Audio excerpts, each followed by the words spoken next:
ഇറങ്ങി വരാൻ പറ. പിആർഒ നമ്മളോടൊന്ന് സംസാരിക്കാൻ പറ. നമ്മള് പൈസ അല്ലേ കൊടുക്കുന്നേ, ഉണ്ണാക്കല്ലല്ലോ എണ്ണി കൊടുക്കുന്നത്. പൈസ കൊടുത്താലേ ബില്ല് വരെ അവന്മാര് തരത്തുള്ളൂ.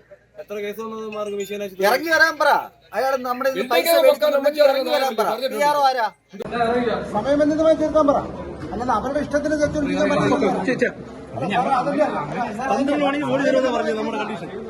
ചെയ്യുന്നത് കുറെ സമയമായതാണ്. ഇത് പിന്നെ അവരുടെ വീട്ടുകാരുടെ ഒരു ധാരണയുടെ പുറത്താണ് നമ്മളാരും ഇതൊന്നും മിണ്ടാത്തത്. അവരുടെ വീട്ടുകാർക്ക് അത് ധാരണയുടെ പുറത്താണ് ഞങ്ങൾ മിണ്ടാത്തത്. അല്ലെങ്കിൽ ഇതിന് ഏത് രീതിയിൽ ഒരു മണിക്കൂറായില്ലേ സമയമായതാണ്. പിന്നെ ആ വീട്ടുകാരുടെ സാഹചര്യത്തെ ഉൾപ്പെടുത്തിക്കൊണ്ട് ഞങ്ങൾ മിണ്ടാത്തത്. കൊല്ലം അഞ്ചലിലെ സ്വകാര്യ ആശുപത്രിയിലെ മോർച്ചറിയിൽ സൂക്ഷിക്കാൻ വച്ചിരുന്ന മൃതദേഹം അഴുകി ജീർണിച്ച നിലയിൽ പ്രതിഷേധവുമായി ബന്ധുക്കൾ രംഗത്ത്. അഞ്ചലിലെ സെന്റ് ജോസഫ് മിഷൻ ആശുപത്രിയിൽ മോർച്ചറിയിൽ സൂക്ഷിച്ചിരുന്ന അഞ്ചൽ ആയൂർ തോട്ടത്തറ ഹൗസിൽ 32 വയസ്സുള്ള ജോയൽ ജോർജ് മാത്യുവിന്റെ മൃതദേഹമാണ് ജീർണിച്ച നിലയിൽ ആയത്. ശ്രീകൃഷ്ണ ഹെവി എക്യുപ്മെന്റ്സ്, അഞ്ചൽ, കൊല്ലം.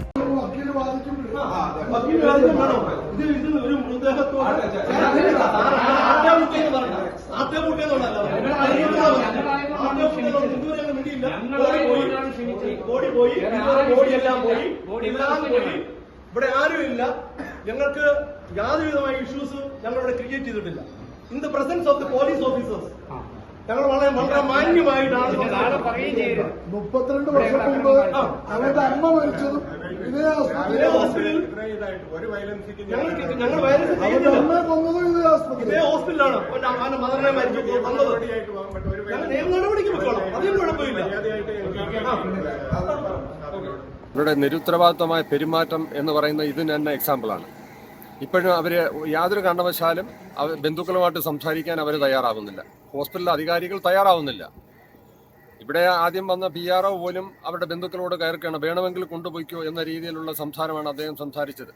അത് വളരെ മോശമായ പ്രവൃത്തിയാണ്. പക്ഷേ ഒരു കാര്യം വളരെ ഉറപ്പു തരാം, ഇത് മേലിൽ ഇത്തരം സംഭവങ്ങൾ ആവർത്തിക്കാതിരിക്കാൻ വേണ്ടി പോലീസും ആരോഗ്യവകുപ്പും കൃത്യമായ നടപടികൾ എടുക്കണം. നടപടികൾ എടുത്തില്ലെങ്കിൽ ശക്തമായ സമരപരിപാടികൾ വിവിധ രാഷ്ട്രീയ പാർട്ടികളുടെ പ്രതിനിധികളോട് സംസാരിച്ചിട്ടുണ്ട്. എല്ലാവരും ഇത് തന്നെയാണ് പറയുന്നത്. അപ്പോൾ എത്രയും പെട്ടെന്ന് തന്നെ ബോഡി വിട്ടുകൊടുക്കുന്നതിനും നടപടിയെടുക്കുന്നതിനുമുള്ള നടപടി സ്വീകരിക്കുക.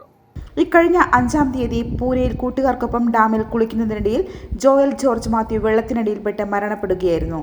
പോസ്റ്റ്മോർട്ടം പൂർത്തീകരിച്ചതിന് ശേഷം കഴിഞ്ഞ 7-ാം തീയതി പൂനെയിൽ നിന്നും വിമാനമാർഗം നാട്ടിലെത്തിക്കുകയും അഞ്ചലിലെ മിഷൻ ആശുപത്രിയിൽ മൃതദേഹം സൂക്ഷിക്കാൻ ഏൽപ്പിക്കുകയും ബുധനാഴ്ച രാവിലെ 9 മണിയോടുകൂടി മൃതദേഹം എടുക്കുവാൻ ബന്ധുക്കൾ എത്തിയപ്പോൾ മോർച്ചറി തുറന്നപ്പോൾ മൃതദേഹം ജീർണിച്ച നിലയിൽ കണ്ടതോടെയാണ് ബന്ധുക്കൾ പരാതിയുമായി രംഗത്തെത്തിയത്. എന്ന് പറഞ്ഞു കഴിഞ്ഞാൽ പൂനെയിൽ നിന്ന് ബോഡി ഇന്നലെ എംബാം ചെയ്ത് ഇവിടെ കൊണ്ടുവന്ന് ഇവിടെ മോർച്ചറി വെച്ചതാണ്. 10 മണിക്ക് ഓപ്പൺ ചെയ്തിട്ട് ഫ്രീസറിന് എയർ കണ്ടീഷൻ വെച്ചതാണ്. എല്ലാം അന്നേരം കുഴപ്പമൊന്നും ഇല്ലായിരുന്ന ഒരു ബോഡി ഇന്ന് രാവിലെ ഞങ്ങൾ എടുക്കാൻ വന്ന സമയത്ത് അത് അവർ ഫ്രീസർ ഓൺ ചെയ്തിട്ടില്ലായിരുന്നു എന്നാണ് ഞങ്ങൾക്ക് മനസ്സിലായത്. ഒരു ശാലം ടെമ്പറേച്ചറും ഇല്ല, ബോഡി വികൃതമായിട്ട് വല്ലാത്ത കണ്ടീഷനിലായിരിക്കുകയാണ്. സ്കിന്നെല്ലാം ബൾജ് ചെയ്തെല്ലാം ഒരു വല്ലാത്ത കണ്ടീഷനിലായിപ്പോയി. അപ്പം ബോഡി ഫ്രീസറിൽ നിന്ന് അതിനകത്തുനിന്ന് എടുത്ത് ഞങ്ങൾക്ക് കൊണ്ടുപോകാൻ പറ്റാത്തൊരവസ്ഥയില്ല. ഇങ്ങനത്തെ ഒരു നല്ലൊരു പേരെടുത്ത ഒരു ഹോസ്പിറ്റലിൽ ഇങ്ങനത്തെ ഒരു അനാസ്ഥയാണ് ഉണ്ടാകുന്നതെങ്കിൽ എന്താണ് മറ്റുള്ളവരുടെ അത്? എല്ലാ ആൾക്കാരും മരിച്ചു കഴിഞ്ഞാലും മനുഷ്യനാന്നുള്ള ഒരു പരിഗണന ഏതായാലും ഹോസ്പിറ്റലുകാർ കൊടുക്കണമെന്നുള്ളതാണ് എൻ്റെ അഭിപ്രായം. ഇവിടെ നടപടി ഞങ്ങൾ ഓൾറെഡി പോലീസിൽ വിവരം അറിയിച്ചിട്ടുണ്ട്, കേസ് ഇത് ചെയ്തിട്ടുണ്ട്. പിന്നെ അവരെന്തോ ചെയ്തു തരുന്നതെന്നുള്ളതാണ് ഞങ്ങൾ വെയിറ്റ് ചെയ്യുന്നത്. സംഭവത്തിൽ ബന്ധുക്കൾ അഞ്ചൽ പോലീസിൽ പരാതി നൽകുകയും ചെയ്തു. എന്നാൽ സംഭവത്തിൽ ആശുപത്രി അധികൃതർ പ്രതികരിക്കുവാൻ തയ്യാറായിട്ടില്ല. അദ്ദേഹം അവിടുന്ന് എല്ലാ നടപടികളും പൂർത്തിയാക്കി അതിൻ്റെ അംബാൽമിങ് മറ്റുള്ള എല്ലാ നടപടികളും പൂർത്തിയാക്കി ഇന്നലെ ബൈ ഫ്ലൈറ്റ് ഇവിടെ എത്തിച്ച് ബോഡിക്ക് യാതൊരു കേടുപാടുമില്ലാതെ അതിൻ്റെ ഫോട്ടോ സഹിതം ഞങ്ങളുടെ കയ്യിലുണ്ട്. ഒരു കേടുപാടുമില്ലാതെ ഈ ബോഡി ഇവിടെ കൊണ്ടുവരികയും ഫ്രീസറിൽ ഞങ്ങൾ ഇവിടുത്തെ മോർച്ചറിയിൽ ഏൽപ്പിക്കുകയും ചെയ്തതാണ്. ഇന്ന് വന്നു കഴിഞ്ഞപ്പം അത് ജീർണിച്ച ഒരു നിലയിലാണ് കാണാൻ പറ്റുന്നതും. അതായത് പൊതുദർശനത്തിനോ അല്ലെങ്കിൽ മറ്റുള്ളവർ ആ മുഖത്തേക്ക് നോക്കാൻ മേലാത്ത പോലെയുള്ള ഒരു ഭീകര രൂപത്തിലായി തീർന്നിരിക്കുകയാണ്. അപ്പോൾ ഇവിടുത്തെ അധികൃതരോട് ഞങ്ങൾ ചോദിച്ചു കഴിഞ്ഞപ്പം അവർക്ക് ആർക്കും ഇതിനെപ്പറ്റി യാതൊരു റെസ്പോണ്ടും നല്ല ഒരു തൃപ്തികരമായ റെസ്പോണ്ട് അവരുടെ നിന്ന് കിട്ടാത്ത പക്ഷം ഞങ്ങൾ പോലീസിനെ അറിയിക്കുകയും പോലീസുകാർ വന്ന് തിരക്കുകയും ഇപ്പോൾ SHO സ്ഥലത്തേക്ക് വന്നുകൊണ്ടുണ്ട്. അഞ്ചൽ SHO സ്ഥലത്തേക്ക് വന്ന് സന്ദർശിക്കാൻ എന്ന് ഞങ്ങളോട് പറഞ്ഞിട്ടുണ്ട്. വന്നാൽ ഇന്ന് വേണ്ടത് എന്താണെന്ന് ഞങ്ങൾ ചെയ്തു തരാം, എന്ത് നടപടിയാണ് എടുക്കേണ്ടത് അത് നടപടിയെടുക്കാം എന്നുള്ള ഒരു ഉറപ്പ് തന്നിട്ടുണ്ട്. അപ്പോൾ ഞങ്ങൾ അവർക്ക് വേണ്ടിയിട്ട് വെയിറ്റ് ചെയ്തുകൊണ്ടിരിക്കുകയാണ്. അപ്പോൾ ഞങ്ങളുടെ ഒരു ആവശ്യം എന്ന് പറഞ്ഞു കഴിഞ്ഞാൽ ഇത് മുന്നോട്ട് ആർക്കും സംഭവിക്കല്ല്.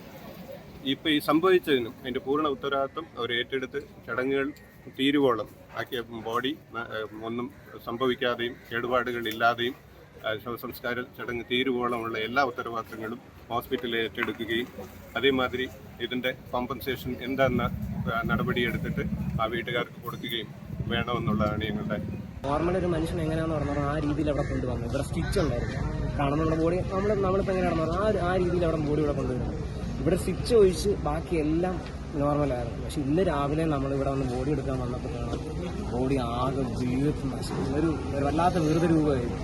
അങ്ങനെ ഇവിടെ ചോദിച്ചപ്പോൾ എന്താ ഇങ്ങനെ പ്രശ്നം വന്നു വെച്ചപ്പോൾ അവർ പറഞ്ഞാൽ ഞങ്ങൾ ഇവിടെ ഫ്രീസറെല്ലാം ഓണാക്കിയിട്ടുണ്ട്, വേറെ പ്രശ്നമാണ്. ഫ്രീസറൊക്കെ ഫ്രീസറിൽ തണുപ്പേ തൊട്ടപ്പുറത്തെ ഫ്രീസറിനൊക്കെ തണുപ്പുണ്ട്. അപ്പോൾ ഇവർ പറഞ്ഞ ഫ്രീസർ ഓണാക്കി എന്തോ ഓട്ടോമാറ്റിക്കലി എന്തോ ഓഫായപ്പോൾ അത് തന്നെ ഓണാവും, ഓട്ടോമാറ്റിക്കലി ഓണാവും, ഓട്ടോമാറ്റിക് ഓഫായാലും അത് തന്നെ ഓണാവുമെന്ന് അവർ പറഞ്ഞു. ഇങ്ങനെ അതായത് ഓണാക്കിയിട്ടില്ല, 15 മിനിറ്റ് ആയാലും ഒരു നോർമൽ നമ്മുടെ ഫ്രിഡ്ജിനായാലും കുറച്ച് തണുപ്പ് കാണും, ഇത് ഒട്ടും തണുപ്പില്ല. BJP കോൺഗ്രസ് നേതാക്കൾ സ്ഥലത്തെത്തി പ്രതിഷേധിച്ചു. ന്യൂസ് കേരളം, കൊല്ലം. ഹെവി എക്യുപ്മെന്റ് പഠനത്തിന് ഇന്ത്യയിലെ ഏറ്റവും വലിയ ഇൻഫ്രാസ്ട്രക്ചറുള്ള സ്ഥാപനം, ഇമ്പോർട്ടഡ് എക്യുപ്മെന്റ് നേരിട്ട് പഠിപ്പിക്കുന്ന ഇന്ത്യയിലെ ഏക സ്ഥാപനം. 5 ഏക്കറിൽ American technology practical yard, hydraulic mechanical കോഴ്സുകൾക്ക് ഇന്ത്യയിലെ ഏറ്റവും വലിയ ഹൈഡ്രോളിക് മെക്കാനിക്കൽ ലാബ്, 50 വർഷത്തെ പ്രവർത്തന പാരമ്പര്യമുള്ള ഇൻസ്റ്റിറ്റ്യൂട്ടിൽ നിന്ന് വിദേശത്തു നിന്നും ഇന്ത്യയുടെ എല്ലാ സംസ്ഥാനങ്ങളിൽ നിന്നും കേരളത്തിലെ എല്ലാ ജില്ലകളിൽ നിന്നും ലക്ഷക്കണക്കിന് ഉദ്യോഗാർത്ഥികൾ പഠിച്ചിറങ്ങി ഉയർന്ന ജോലി നേടി ജീവിക്കുന്നു. പുതുപുത്തൻ എക്യുപ്മെന്റ്സിൽ ഓപ്പറേറ്റിംഗ്, മെയിന്റനൻസ്, ഹൈഡ്രോളിക് മെക്കാനിക്കൽ ക്ലാസുകൾ, താമസിച്ച് പഠിക്കുന്നവർക്ക് ഹോസ്റ്റൽ ഫെസിലിറ്റി. 30 വർഷത്തെ പ്രവർത്തന പരിചയമുള്ള വിദഗ്ധനായ അധ്യാപകൻ നേരിട്ട് ക്ലാസുകൾ നയിക്കുന്നു.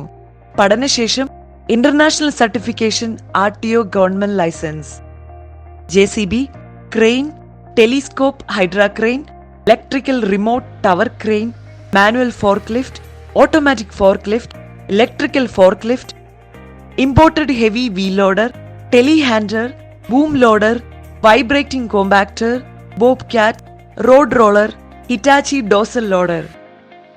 പുതിയ ബാച്ചിലേക്കുള്ള അഡ്മിഷൻ ആരംഭിച്ചിരിക്കുന്നു. ശ്രീകൃഷ്ണ ഹെവി എക്യുപ്മെന്റ്സ്, അഞ്ചൽ, കൊല്ലം.